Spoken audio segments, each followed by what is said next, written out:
사도행전 17장 22절에서 31절까지 말씀입니다.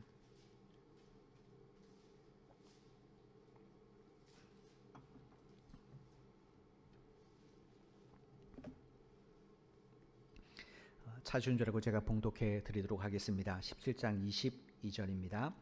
바울이 아레오바고 가운데 서서 말하되 아덴 사람들아 너희를 보니 범사에 종교심이 많도다. 내가 두루다니며 너희가 위하는 것들을 보다가 알지 못하는 신에게라고 새긴 단도 보았으니 그런즉 너희가 알지 못하고 위하는 그것을 내가 너희에게 알게 하리라. 우주와 그 가운데 있는 만물을 지으신 하나님께서는 천지의 주제시니 손으로 지은 전에 계시지 아니하시고 또 무엇이 부족한 것처럼 사람의 손으로 섬김을 받으시는 것이 아니니 이는 만민에게 생명과 호흡과 만물을 친히 주시는 이심이라.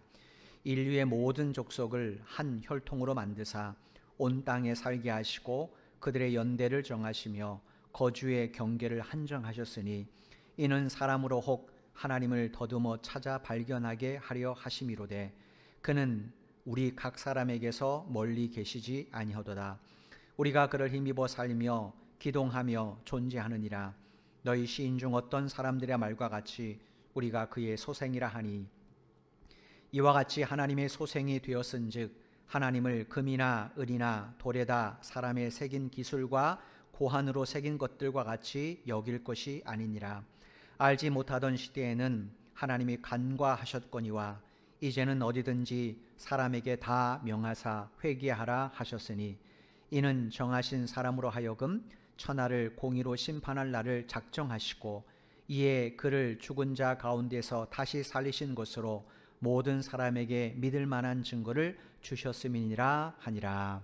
아멘. 우리가 이 17장 22절로 31절 말씀을 가지고 우리가 몇 주에 걸쳐서 말씀을 함께 나누려고 합니다.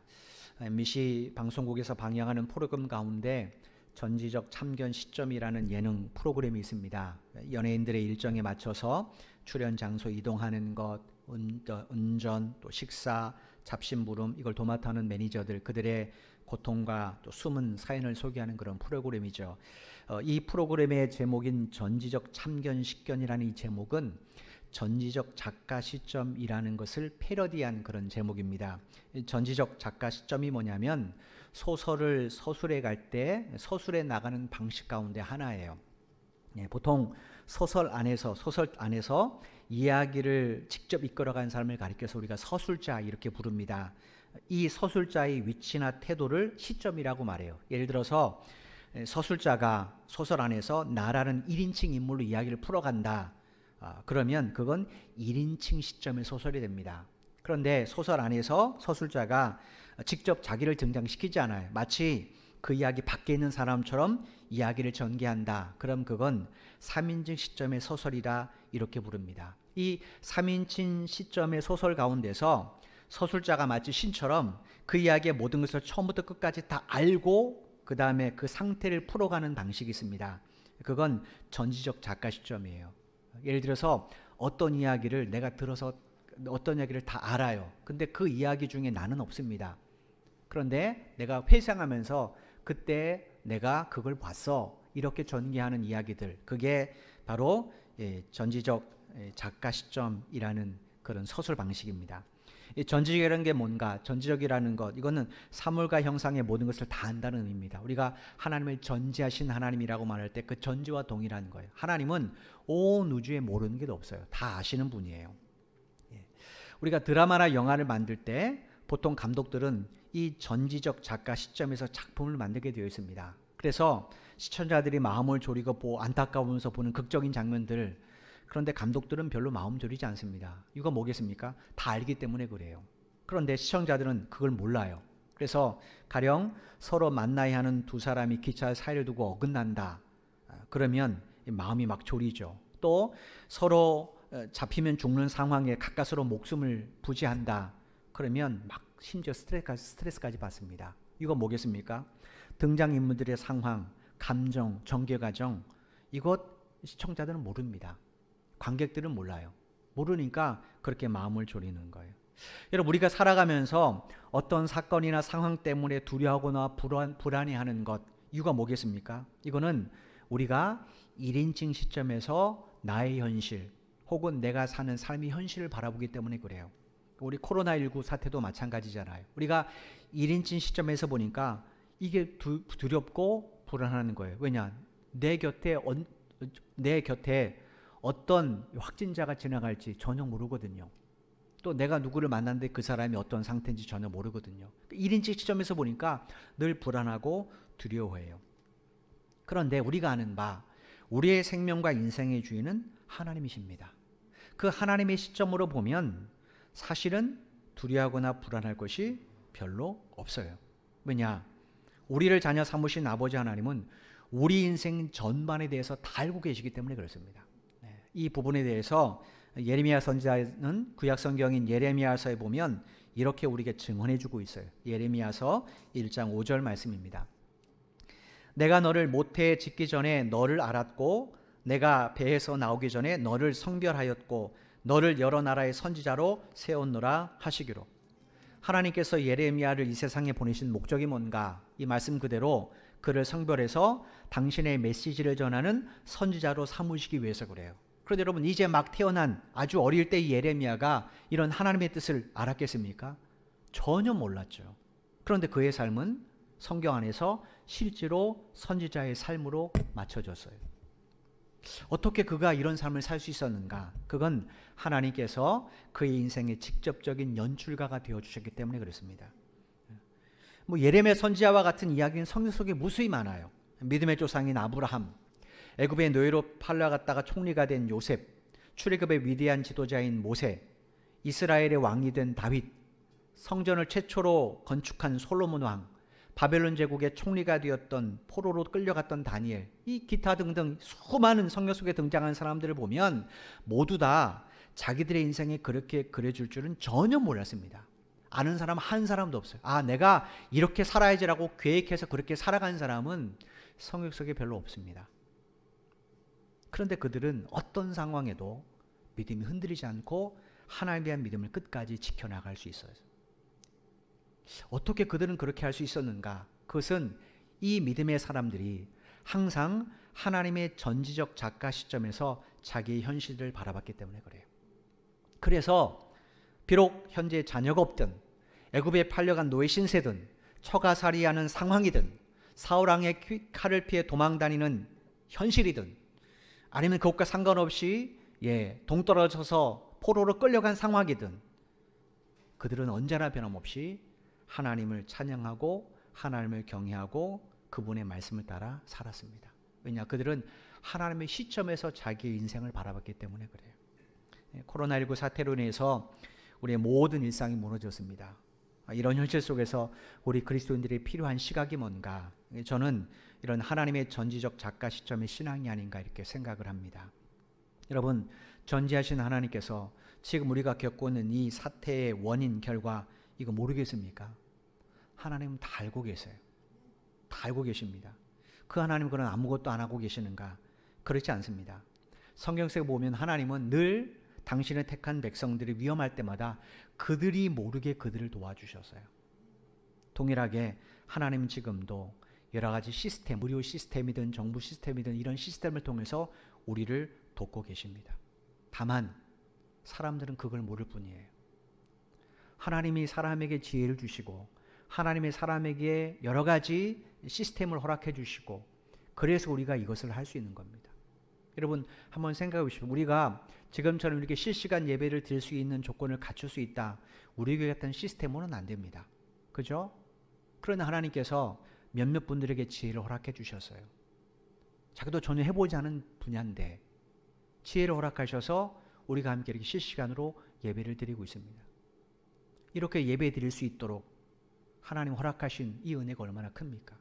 만약 우리가 이런 시스템 없이 이런 상황을 맞게 되었다. 전혀 이렇게 시스템을 갖추지 못한 상황에서 각자 개인의 가정에서 예배를 드리게 되었다. 그러면 여러분 얼마나 힘들겠습니까? 그런데 하나님 감사하게도 우리에게 이렇게 믿음을 지킬 수 있도록 은혜를 베풀어 주셨어요. 코로나19 사태 때 하나님은 잠잠히 계시지 않습니다. 지금도 일하고 계세요. 이걸 믿는 사람은 어떻게 하겠습니까?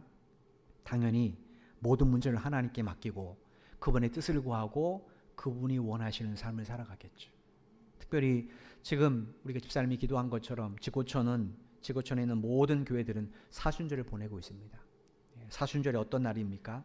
부활절 이전 6주 동안 우리를 살리기 위해서 십자가에 달려 돌아가신 주님의 고난을 묵상하면서 구원받은 그리스도인답게 살지 못했던 우리의 삶을 되돌아보며 하나님 앞에 참여하는 기간이 사순절이라고 말씀을 드렸어요. 초대교회가 왜 이 사순절을 보낸 기간을 정했는가? 이유는 다른 데지 않습니다. 주님과 하나 되지 못한 삶에 대해서 회개함으로 다시 주님과 하나 되기 위해서 그래요. 이런 사순절의 의미를 생각하면서 우리가 매일매일 그릇된 나의 삶을 참여하는 마음으로 그렇게 하루하루를 살아간다면 이 힘들고 어려운 상황은 오히려 하나님 앞에 우리 신앙을 바로 세우는 매우 유익한 복된 시간이 될 줄로 믿습니다. 뿐만 아니라 우리가 기도하는 내용들을 하나님 왜 듣지 않겠습니까? 우리가 하나님 앞에 바로 나아가기 위해서 힘쓸 때 하나님 우리의 기도를 들으시고 코로나 바이러스로 인한 이 땅 위에도 치료 요청을 베풀어 주시라고 저는 믿습니다. 이런 하나님을 기대하시면서 오늘도 우리에게 주신 말씀들을 함께 나누도록 하겠습니다. 우리가 지난 시간에 살펴본 것처럼 아덴에 도착한 바울이 도시 전체가 우상 숭배로 넘쳐난 것을 보고 안식일에는 유대인 회당에서 그리고 평일에는 사람들이 많이 모이는 장터에서 날마다 예수 그리스도의 부활에 대해서 복음을 전했어요.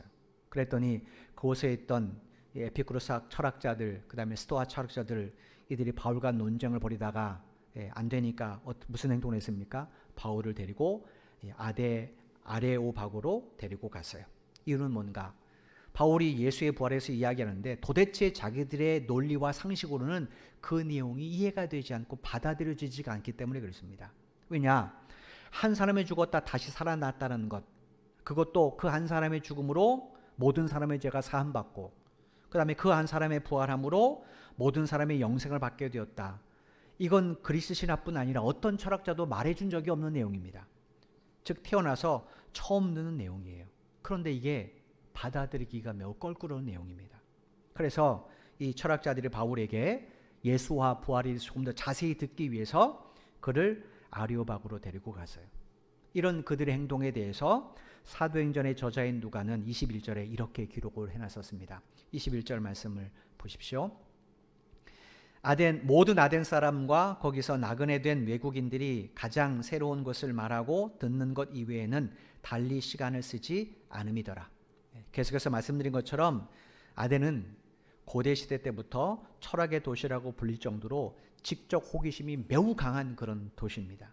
오죽했으면 누가가 이 사건을 기록하면서 21절에 뭐라고 말했어요? 아덴 사람뿐 아니라 이 도시에 사는 외국인들조차도 새로운 이론들, 학설들 혹은 철학들 이것에 관해서 논쟁하는 것 이외에는 시간을 달리 쓰지 않았다는 거예요. 그만큼 이 아덴 사람들의 주된 관심사는 뭔가? 새로운 지식, 철학입니다. 에피쿠로스와 스토아 철학자들이 바울을 아레오박으로 데려간 이유도 목적도 동일해요. 자신들의 지적 허영심을 채우기 위해서 그래요. 그들을 향해 바울이 오늘 본문부터 이제 말씀을 시작하는 겁니다. 22절에 보면 이런 말씀으로 이제 설교를 시작을 했어요. 22절 말씀입니다. 바울이 아레오바고 가운데 서서 말하되 아덴 사람들아 너희를 보니 범사에 종교심이 많도다. 아레오바고에 서서 바울이 사람들에게 제일 먼저 건넨 말이 뭐냐면 내가 보니 당신들은 범사에 종교심이 참 많습니다 라는 말이었어요. 여러분 22절에 우리말로 범사라고 번역된 이 헬라어 뜻이 뭐냐면 모든 이라는 단어예요. 그러니까 바울이 볼 때 아덴 사람들은 모든 면에서 종교심이 매우 강했다라는 거예요. 이유가 뭐겠습니까? 지금까지 바울이 여러 곳을 방문했습니다. 여러 도시들을 방문했어요. 1차, 2차에 걸쳐 여러 도시를 지금 방문하고 있는데 그 어떤 도시에도 이 아덴만큼 많은 신전들과 신상들과 제단이 세워진 도시는 없었기 때문에 그렇습니다.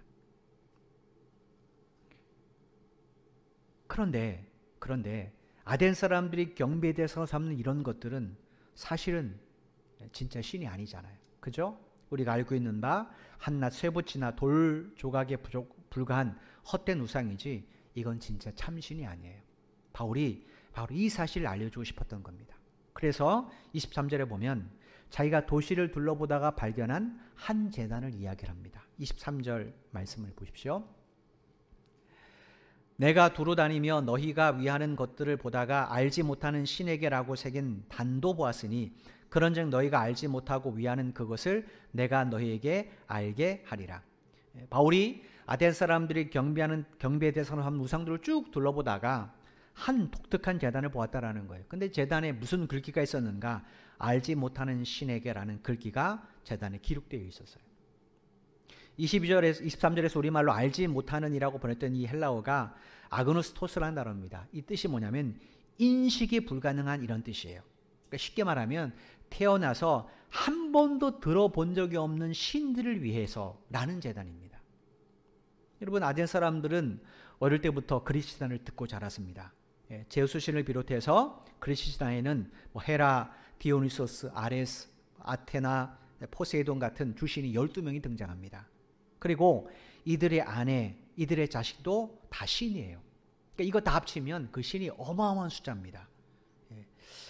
최고의 신인 제우스의 자녀만 해도 그가 낳은 여신만 23명이에요. 여기에 이들 외에도 반신 반인까지 합치면 무려 45명입니다. 여러분, 남북구도 이런 남북군이 어디 있습니까? 한 남자가 45명의 자식을 낳았다.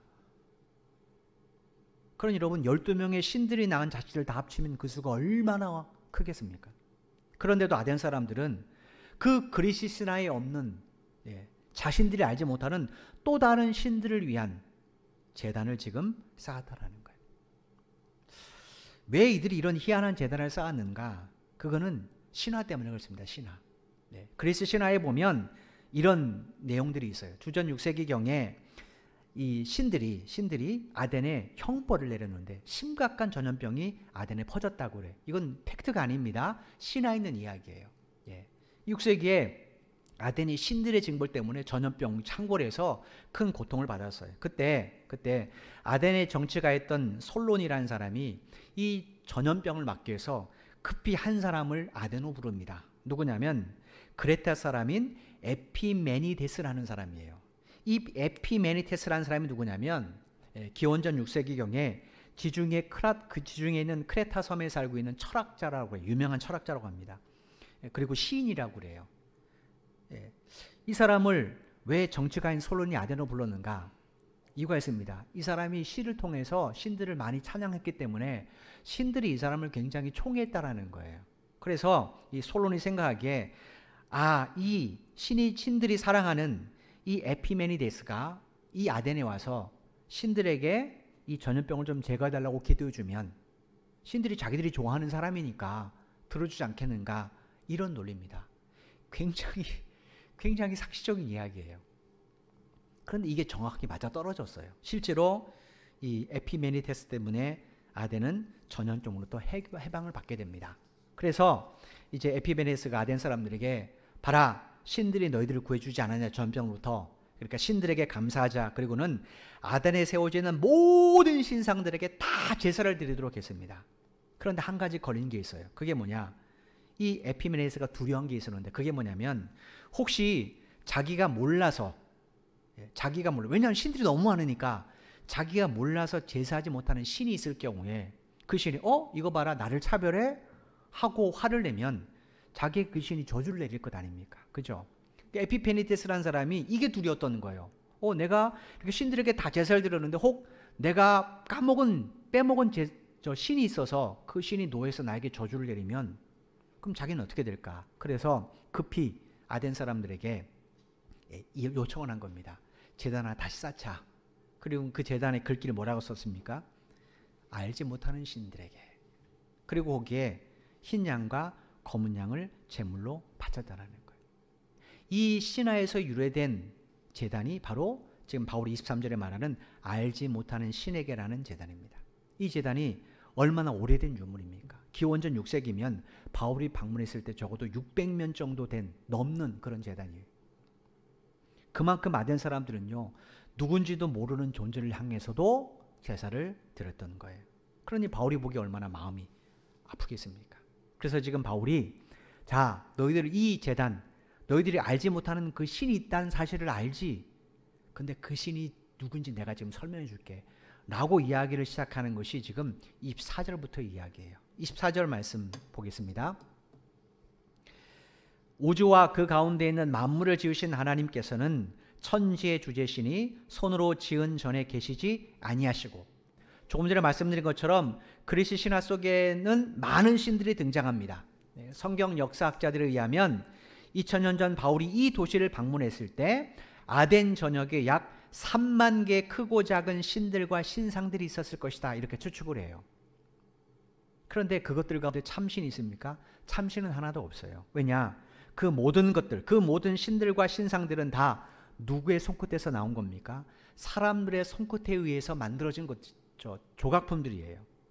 따라서 아덴에는 수많은 신들과 신상들이 있지만 그거는 절대로 사람을 창조한 신이 될 수가 없습니다. 왜냐? 사람에 의해서 만들어진 것이기 때문에 그렇습니다.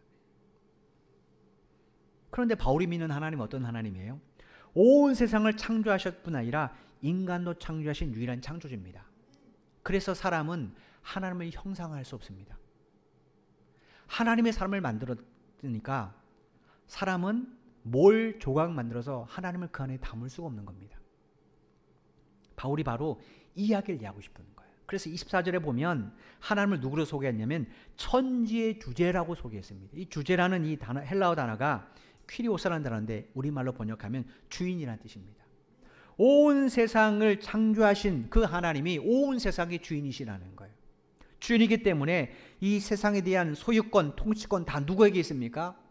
하나님께 있습니다. 그런 하나님을 인간이 손으로 지은 건축물 안에 가둘 수 있겠습니까? 가둘 수 없어요.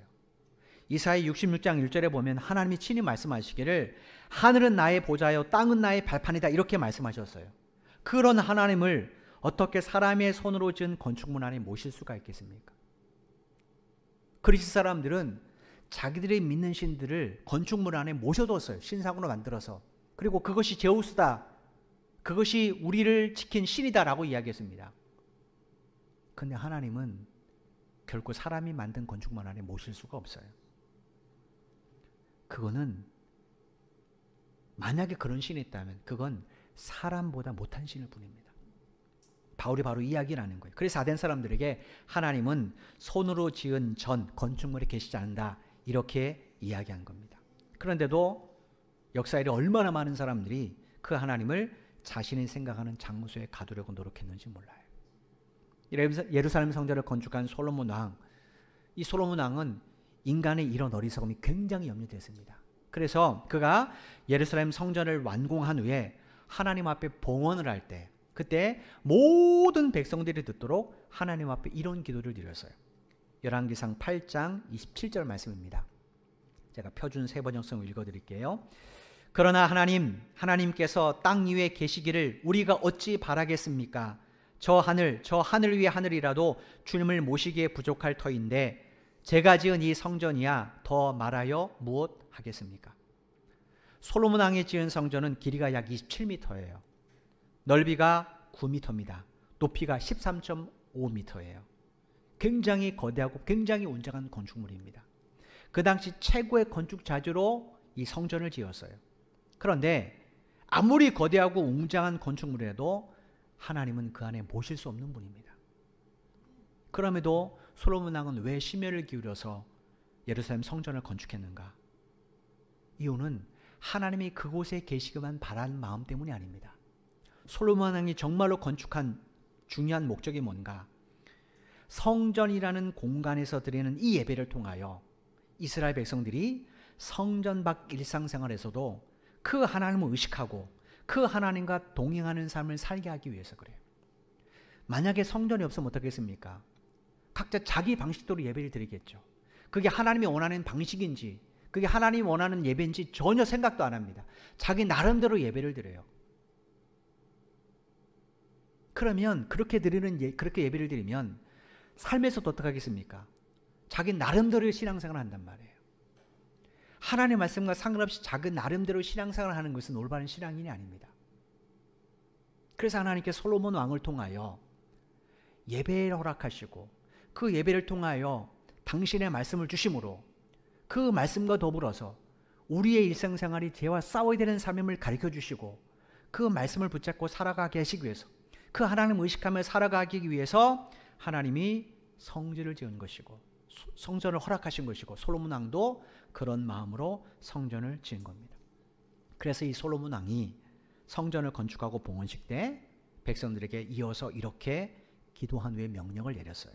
열왕기상 8장 61절 말씀입니다. 그런즉 너희의 마음을 우리 하나님 여호와께 온전히 바쳐 완전하게 하여 오늘과 같이 그의 법도를 행하며 그의 계명을 지킬지어다. 솔로몬 왕이 봉헌식을 한 후에 백성들에게 뭐라고 명령했어요? 마음을 하나님께 온전히 바치고 그분의 말씀을 따라 살라고 명령했어요. 근데 어리석은 이스라엘 백성들은 시간이 흐르면서 솔로몬 왕은 이 명령을 다 잊어버렸습니다. 그리고 예루살렘 성전과 하나님을 동일시하기 시작을 했어요. 즉 천지의 주제이신 하나님을 인간의 손으로 만든 예루살렘 성전이라는 건축물에 가두기 시작했습니다. 그 결과 하나님이 계시다고 믿는 예루살렘 성전 안에서는 그들은 거룩하게 하나님을 예배했습니다. 근데 성전 밖에서는 어떻게 살았는가? 탐욕스러운 삶을 살았어요. 2000년 전 부활의 주님을 만났던 스데반 집사가 이 사실을 알았습니다. 그래서 그때 그가 순교당할 때 사도행전 7장에 보면 유대인들에게 이렇게 설교를 했어요. 사도행전 7장 48절로 50절 말씀입니다. 그런즉 지극히 높으신 이는 손으로 지은 곳에 계시지 아니하시나니 선지자가 말한 바 주께서 이르시되 하늘은 나의 보좌요 땅은 나의 발등상이니 너희가 나를 위하여 무슨 집을 짓겠으며 나의 안식할 처소가 어디냐 이 모든 것이 다 내 손으로 지은 것이 아니냐 함과 같으니라. 하나님은 절대로 예루살렘 성전 안에 갇혀 계신 분이 아닙니다. 스데반 집사가 이 사실 유대인들에게 알려줬어요. 근데 유대인들은 그런 스데반을 성전을 못 짓겠다고 돌로 쳐서 죽였습니다. 여러분 왜 성전을 못 짓겠다고 생각했을까요? 이유는 예루살렘 성전과 하나님을 유대인들이 똑같다고 생각하는 거예요. 왜냐? 성전 안에만 하나님이 계시니까. 성전 밖에서는 내가 뭘 살아도 상관없는 거예요. 그러니까 성전은 곧 뭐예요? 하나님이신 거예요, 유대인들에게. 회심전 바울이 왜 교회와 성도를 박했는가? 이유가 여기 있습니다. 그리스도인들은 예수님을 새로운 성전이라고 주장했어요. 만약에 이게 진실이라면 이 말을 받아들이게 되면 어떻게 되는 겁니까? 성전이 곧 하나님인데 그들의 입장에서 예수님이 새 성전이라는 사실을 받아들이면 예수님은 곧 누구로 인정해야 되는 거예요? 하나님을 인정해야 되는 거예요. 그러면 자기들은 뭐가 되는 거예요? 하나님을 죽인 사람들이 되는 거예요. 이게 인정할 수가 없는 거예요.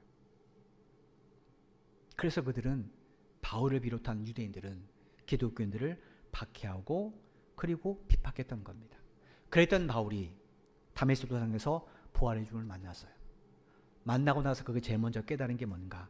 성전에 대한 새로운 개념입니다. 고린도전서 3장 16절 말씀입니다.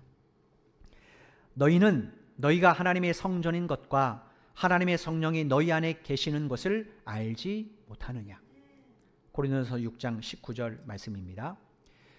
너희 몸은 너희가 하나님께로부터 받은 바 너희 가운데 계신 성령의 전인 줄을 알지 못하느냐. 너희는 너희 자신의 것이 아니라. 하나님이 거하시기 원하시는 성전은 어디에 있는가? 사람이 손으로 지은 예루살렘 성전 건축물에 있지 않습니다. 그분이 정말로 원하시는 성전은 하나님을 천지의 주제로 믿고 그분이 보내신 예수 그리스도를 구세주로 영접한 우리의 몸이라는 거예요. 그래서 하나님께서 예수 믿는 우리의 몸 안에 누구를 보내주신 겁니까? 당신의 영이신 성령을 보내주시는 거예요. 그럼 이제부터 우리가 어떻게 살아야 되겠어요? 사도 바울이 고린도전서 6장 19절에서 권면하신 것처럼 하나님의 성전으로 살아야 되지 않겠습니까? 솔로몬 왕이 예루살렘 성전을 왜 건축했다고요? 성전하는 공간에서 드리는 예배, 이 예배를 통해 백성들이 성전 밖의 일상생활에서도 하나님을 의식하고 하나님과 동행하는 삶을 살기를 기대했기 때문에 그래요. 하나님이 왜 오늘날 우리에게 교회를 허락해 주셨는가? 하나님은 이 교회 안만 계시지 않습니다. 여러분이 영과 진리로 예배하는 그 상황, 그곳에 함께 계십니다. 그럼 우리가 함께 모여 아무리 교회에서 거룩한 예배를 드려도 나가서 그리스도인과 정반대된 삶을 산다면 그 사람은 진정한 그리스도라고 말할 수 없어요. 정말로 중요한 것. 왜 하나님 우리에게 교회를 허락하시는가? 이곳에 함께 모여서 함께 하나님을 찬양하고 예배는 이렇게 드리는 것이구나 라고 올바른 예배를 드리게 하시기 위해서, 그 다음에 동일한 말씀을 주심으로 내가 이렇게 살아서는 안 되는구나 라고 깨닫고 이제 내가 이렇게 살아야지라는 결단을 가지고 동일하게 교회 밖에 나가서 그 말씀을 따라 살게 하시기 위해서, 내가 성령이 저리니까 내가 가정에 있을 때도 내가 일터에 있을 때도 하나님 나와 함께 해주시구나 이 사실을 기억하고 그 하나님을 의식하며 살게 하시기 위해서 하나님의 교회라는 제도를 허락해 주시는 것뿐이에요.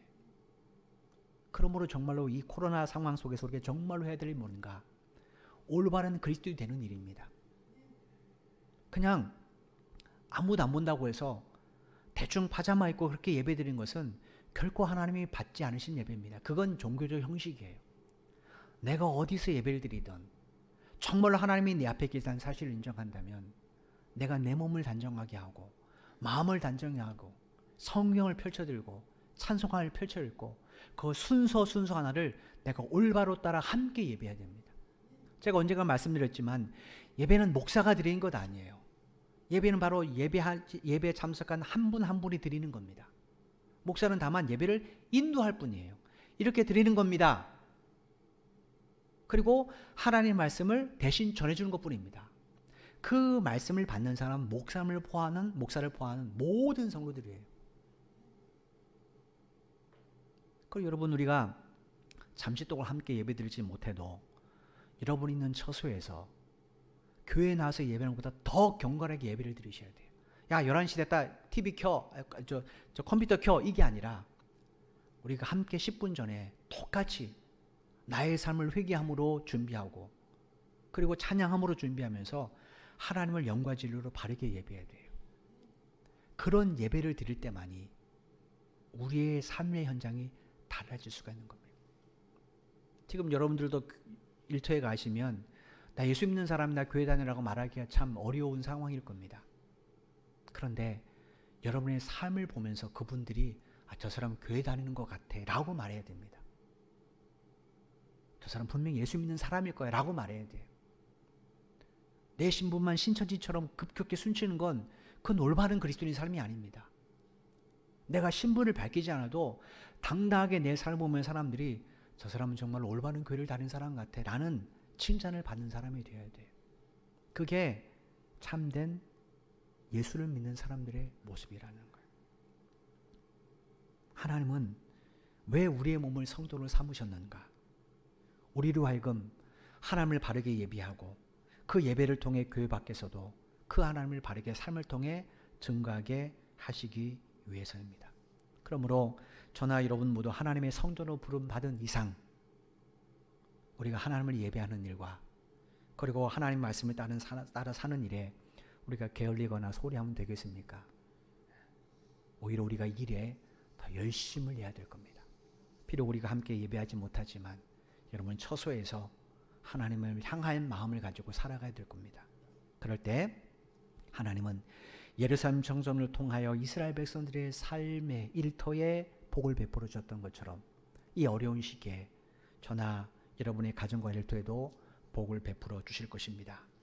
그리고 우리가 이렇게 살아갈 때 코로나 바이러스로 인해서 두려워하고 걱정하는 우리 이웃들이 우리를 통하여 위로를 받게 될 것이고 우리의 나눔을 통하여 하나님의 큰 은총을 힘입게 될 것입니다. 여러분 이렇게 예배와 말씀의 중심의 삶을 살아갈 때 하나님 어찌 여러분의 가정과 여러분의 직장을 붙들어 주지 않겠습니까? 제가 이렇게 부탁을 해서 주일학교에서 아마 지금 아이들을 위한 말씀 이렇게 나갈 겁니다. 그럼 여러분 이 예배가 이 어른 예배가 아이들에겐 어려운 내용이 좀 있을 수 있습니다. 그럼 부모들은 그걸 아이들과 함께 보시고 이것과 함께 더불어서 함께 은혜를 나누신다면 더 큰 은혜일 거예요. 11시 예배 드렸어 하고 아이들을 배제하지 마시고 특별히 미취학 아동들이 있는 가정들 그 다음에 아직 고학년이 아닌 아이들이 있는 가정들은 주일학교에서 보내주는 그 파일을 가지고 아이들과 함께 내용을 보고 꼭 아이들과 함께 그 말씀을 나누시길 바랍니다. 그래야 그 아이들도 이 어려운 시기에 하나님을 잊지 않죠. 이건 매우 중요한 부분입니다. 이렇게 우리가 함께 나아갈 때 하나님 얼마나 기뻐하시고 또 우리를 통하여 이 사회도 변화시켜 주시겠습니까? 지금 이 나라에 정말로 필요한 것은 하나님의 긍휼과 은혜입니다. 하나님께서 이 정부에 하나님께서 의료진들에게 봉사자들에게 지혜를 허락해 주시고 필요한 것들을 허락해 주지 않으면 이 어려운 시기를 어떻게 극복해 나갈 수 있겠습니까? 경제학자들 중에 어떤 분은 3개월까지 만약에 진행된다면 남아있는 사업장이 없을 거다 이런 말까지도 합니다. 이 나라에서 기도하셔야 됩니다. 이것이 빨리 종식되도록 기도해 주셔야 돼요. 물론 우리 주변에 불안하죠.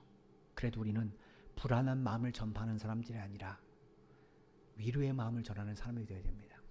그럴 때 하나님께서 우리를 통하여 천지의 주제신 하나님께서 우리를 통하여 이 땅도 회복시켜 주실 뿐 아니라 우리 신앙도 더 바르게 회복시켜 주실 겁니다. 이 한 주간 동안 그 하나님의 천주의 주제로 모시고 하나님을 의식하며 사는 여러분 모두가 되시기를 주님의 이름으로 축원을 드립니다. 기도드리겠습니다. 하나님 감사합니다. 오늘도 귀한 말씀 우리에게 들려주시고 비록 우리가 함께 모이지 못하지만 예배할 수 있도록 이 귀한 은혜를 베풀어 주셔서 참 감사합니다. 가정에서 예배를 드리지만 우리의 마음에는 성령이 계심으로 하나님 앞에서 예배하는 것 같은 동일한 마음을 가지고 마음을 다하고 뜻을 다하고 정성을 다하여 주 하나님을 사랑하는 마음으로 우리 성도들이 예배한 줄로 믿습니다. 우리 말씀이 저들의 마음에 잘 새겨지게 도와주시고 힘들고 어려운 상황이지만 1인칭 시점에서 현실을 바라보지 않게 하시고 하나님의 전지적 시점에서 이 모든 문제를 맡기고 기도하고 신앙을 바로 세우고 하나님과의 바른 관계를 회복하는 일에만 집중하는 우리 성도들이 되기를 간절히 소원합니다. 그럴 때 하나님께서는 우리 성도들의 가정과 직장을 붙잡아 주실 뿐 아니라 저들의 사업장을 붙잡아 주실 뿐 아니라 이 어려운 시기를 잘 넘어갈 수 있도록 때를 따라 돈을 베풀어 주실 줄로 믿습니다. 우리의 생각으로는 답이 나오지 않지만 하나님은 이미 답을 갖고 계신 분이십니다. 하나님 이 한 주간도 나라를 위하여 기도하는 우리들이 되게 하여 주시고 또 하나님 봉사하는 의료자들과 봉사자들을 위해 기도하는 우리가 되게 하여 주시고 정부 관계자들을 위하여 기도하는 우리가 되게 도와주셔서 속히 이 코로나19 사태가 잠잠해질 뿐 아니라 또 하나님 아버지 백신도 개발되어서 하나님 이 모든 문제가 해결되어지고 이제는 4월에 우리 아이들도 학교에 돌아가서 마음껏 공부할 수 있는 환경이 될 수 있도록 은혜 베풀어 주옵소서. 한 주간도 주께서 우리 성도들의 일터와 저들의 가정과 사업장을 붙잡아 주시기를 소원하오며 예수님의 이름으로 간절히 기도드리옵나이다. 아멘. 아멘. 기도드리겠습니다. 이제는 교회 머리가 되신 예수 그리스도의 은혜와 독생자 예수 그리스도를 십자가에 내어 주까지를 사랑하신 아버지 하나님의 만극하신 사랑하심과 우리 속에 내주하셔서 감화, 감동, 교통 충만케 하시는 성령의 역사하심이 하나님께서 우리 몸을 당신의 전으로 삼기를 원하신다는 사실을 기억하며 하나님의 자녀답게 거룩한 성령의 전답게 한 주간도 믿음으로 승리하기를 원하는 사랑하는 모든 믿음의 형제자매들의 발걸음 위에와 저들의 가정과 직장과 사업 위에 이 나라 이민족과 우리 선교 제일교회 위에 지금부터 영원토록 함께 하시기를 간절히 축원하옵나이다. 아멘.